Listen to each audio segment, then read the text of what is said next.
कैसे हैं आप लोग। उम्मीद करता हूँ कि आप सब खैरियत से होंगे। आज की जो हमारे पास वीडियो है वो बहुत ही टेक्निकल और बहुत ही मज़े वाली वीडियो है। ये खास करके जो ये खास करके उनके लिए फ़ायदेमंद होने वाली है जो लोग स्कूल का काम करते हैं या जिनकी एकेडमी है या जिनके कोई भी स्कूल में अपने किसी भी मकसद के लिए कोई पेपर वगैरह बनाना चाह रहे हैं, उनके लिए बहुत ही काम की जो वीडियो है। तो इसके लिए कोई भी आप गवर्नमेंट अदारे में भी काम करते हैं उसमें भी आपको बहुत फ़ायदेमंद ये वीडियो होने वाली है। तो सिंपली मैं आज आपको बताना चाह रहा हूँ कि आप किस तरह से एक पेपर बना सकते हैं। एक पेपर बना सकते हैं कोई भी, जैसे आप स्कूल है, स्कूल के बच्चों का पेपर भी आप आसानी से क्रिएट कर सकते हैं बिल्कुल अच्छे और परफेक्ट तरीके से कि आपको पेपर जब सब्जेक्टिव ऑब्जेक्टिव की हेडिंग वगैरह प्रॉपर तरीके से आप पेपर एक तैयार कर सकते हैं। तो इसके लिए सिंपली आपके पास एक सॉफ्टवेयर आता है MS वर्ड। आपने इस सॉफ्टवेयर को ऑन कर लेना है। मेरे पास 2010 पड़ा हुआ है। तो हमारे पास पहला पॉइंट आपने ये जेन में रखना है कि जो आपकी जो बॉर्डर्स हैं आपने उसको नैरो में रखना है। तो बॉर्डर जो ऑटोमेटिकली पीछे से डिफ़ॉल्ट आती है वो नैरो में नहीं होती, तो आपने पेज लेआउट की ऑप्शन पे चले जाना है। तो वहाँ पे जो मार्जिन है ना, तो आपने उसके ऊपर क्लिक करना है और नैरो मार्जिन के ऊपर आपने क्लिक कर देना है। तो आप देख सकते हैं कि जो हमारे पास मार्जिन है वो नैरो हो चुकी हैं। उसके बाद अगर तो आप बड़ी क्लासेस को पेपर दे रहे हैं या मतलब बड़ी क्लासेस को पेपर दे रहे हैं तो सिंपली आपने कुछ करना है कि इसके अंदर हीडर्स भी ऐड करने हैं और फूटर्स भी ऐड करने हैं। तो आपने सिंपली इधर जाना है इंसर्ट के ऊपर। तो आपके पास इधर जो ऑप्शन आ रही है हीडर एंड फूटर, आपने इसको में से सबसे पहले हीडर्स है, हीडर्स का मतलब ऊपर वाला और फूटर्स का मतलब नीचे वाला। तो आपने हीडर को सिंपली क्लिक कर देना है या F1 इसकी शॉर्टकट की है, आप उसको भी क्लिक कर सकते हैं।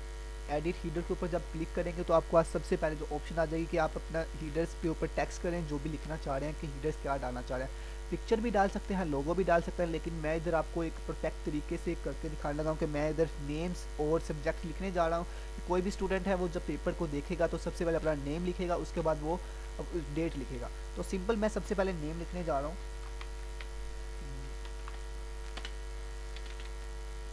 तो मैंने सिंपली इधर सबसे पहले नेम लिखा है। तो उसके बाद मैंने इधर सोचा है कि डेट सेकंड नंबर पे डेट होनी चाहिए, तो मैंने इधर डेट ऐड कर दिया। उसके बाद जो सब्जेक्ट है हमारा वो हमें पीछे से कंपलसरी रखना है कि हमें सिर्फ सब्जेक्ट पता है। सब्जेक्ट में हम कर लेते हैं ऐड।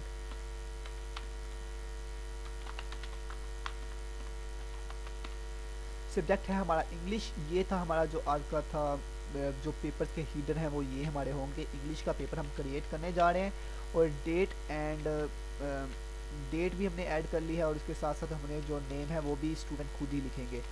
तो इसमें अगर तो आप चाहते हैं कि कुछ लाइन वगैरह बच्चों को दें जिसके ऊपर वो लाइन के ऊपर लिखें, मतलब लाइन के ऊपर अपना नेम लिखें, तो वो भी आप आसानी से उनको दे सकते हैं। तो सिंपली आपने ऐसा करना है कि वो जो डेट है उसके ऊपर आपने सिंपली जाना है उससे आगे वाली साइड पे, और शिफ्ट के बाद जो ऊपर लाइन वाली ऑप्शन है उसके ऊपर क्लिक करना है। तो आप इसका लाइन भी डाल सकते हैं आगे, तो जो आपके स्टूडेंट्स हैं वो लाइन के ऊपर अपना नेम और डेट लिखें, ठीक। और उसके बाद हमें जो दूसरी चीज़ है वो हमें फूटर्स को ऐड करना है। फूटर्स में आप बेसिकली यूज़ कर सकते हैं कि cheating paper will not be allowed या इंगर more will not be allowed. And तो कोई भी नोट दे सकते हैं, नंबर दे सकते हैं, ये इस अदारे की तरफ से आपको पेपर मिला है। मतलब कोई भी सब्जेक्टिव पेपर लेके जाता है घर में तो आप उसको बता सकते हैं ये इस अदारे की तरफ है। कोई प्रॉब्लम होती है तो वो अपना कॉन्टैक्ट नंबर भी आप दे सकते हैं, ईमेल एक्सेट्रा जो भी आप देना चाहते हैं वो दे सकते हैं। लेकिन मैं इधर एक नोट देना चाह रहा हूँ कि चीटेड पेपर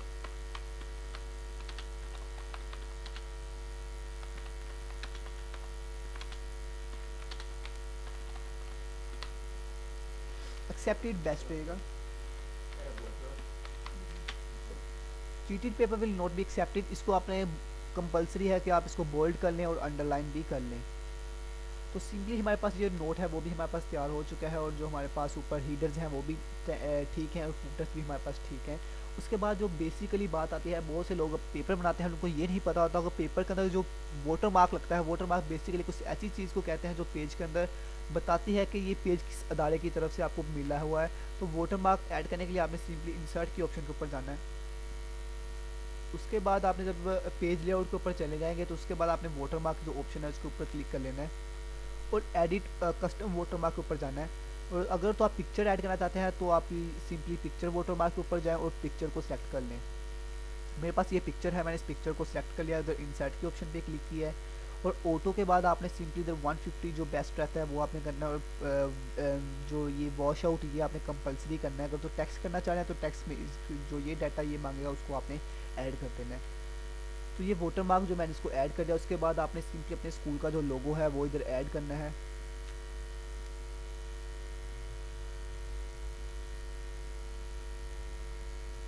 लोगो इतना बड़ा नहीं होना चाहिए, बस छोटा सा भी लोगो काम चल जाएगा इसके साथ। लोगो सिंपल छोटा सा लोगो लगाएंगे। उसके बाद आपने 2:4 के साइज़ की 2:4 का जो साइज़ होगा उसके हिसाब से आप लोगों ने इधर वो लिखना है, अपने जो स्कूल का नाम वो लिखना है। इंसर्ट में जाएंगे तो अपना साइज़ वगैरह सेलेक्ट करें, 2:4 जो साइज़ है उसके ऊपर जाएंगे। अब जैसा कि स्कूल का नाम है,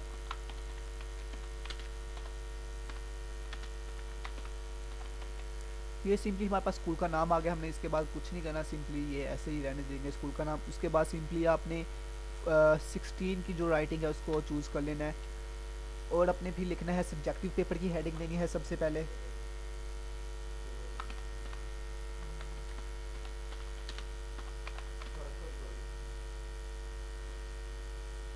सब्जेक्टिव पेपर की हेडिंग देने के बाद आपने इसका सिंपली थोड़ा सा साइज़ और छोटा कर लें,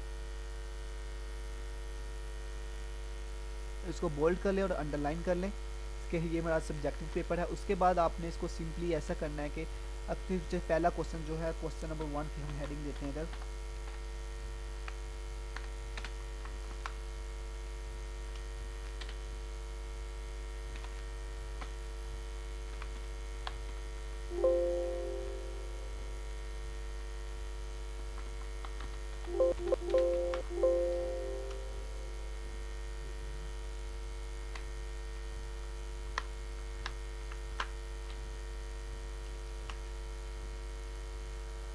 शॉर्ट क्वेश्चन हम इधर ऐड करना चाह रहे हैं।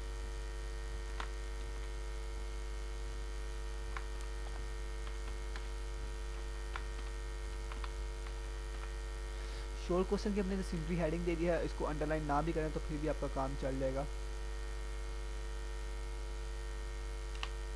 उसके बाद आपने इधर शॉर्ट क्वेश्चन लिखने हैं जो आप शॉर्ट क्वेश्चन देना चाह रहे हैं। जैसे हमारे पास क्वेश्चन नंबर 1 है, क्वेश्चन 1, इसको कॉपी कर लें। अब जो शॉर्ट क्वेश्चन है वो बेसिकली आपने एक सेंटर में लिखने हैं। जैसे कि एक फर्स्ट में लिख लिया, उसके बाद जो सेकंड है वो आपने इधर लिखना है, थर्ड वाला भी फिर आपने नीचे लिख लेना है। उसके बाद जो फोर्थ वाला होगा वो भी आप आसानी के साथ इसके आगे ही लिख सकते हैं। शॉर्ट क्वेश्चन बेसिकली आपने छोटे छोटे से जो पेपर होते हैं वही देने होते हैं शॉर्ट क्वेश्चन। 6 अगर आप शॉर्ट क्वेश्चन देते हैं बच्चे को तो वो अटैम्प्ट 5 कर सकता है आसानी के साथ। जो सिंपली पेपर आप आजकल जो स्कूल में पेपर चलते हैं वो इसी के साथ चलते हैं। उसके बाद जो हमारे पास क्वेश्चन नंबर 2 आता है,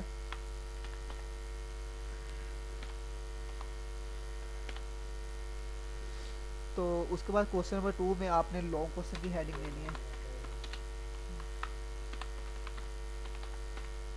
तो लॉन्ग क्वेश्चन में भी सिंपली आपने ऐसे ही करना है। तो जो आपका पेपर है वो इजीली इस तरीके से आप इसको बच्चे को बना के दे सकते हैं, लेकिन आपने इसको सिंपली 1 लाइन में करना है। और एमसीक्यूज़ के लिए आपने अलग से एक पेज बनाना है। ठीक है, तो अगर तो आपको हमारी वीडियो पसंद आती है तो हमारे चैनल को सब्सक्राइब जरूर कीजिए, वीडियो को लाइक कीजिए, फीडबैक हमें ज़रूर दीजिए कि आपको हमारी जो वीडियो है वो किस तरह लगी। तो हम आपको अगर तो कोई प्रॉब्लम आती है तो हम इसको सॉल्व इंशाल्लाह लाजमी करेंगे।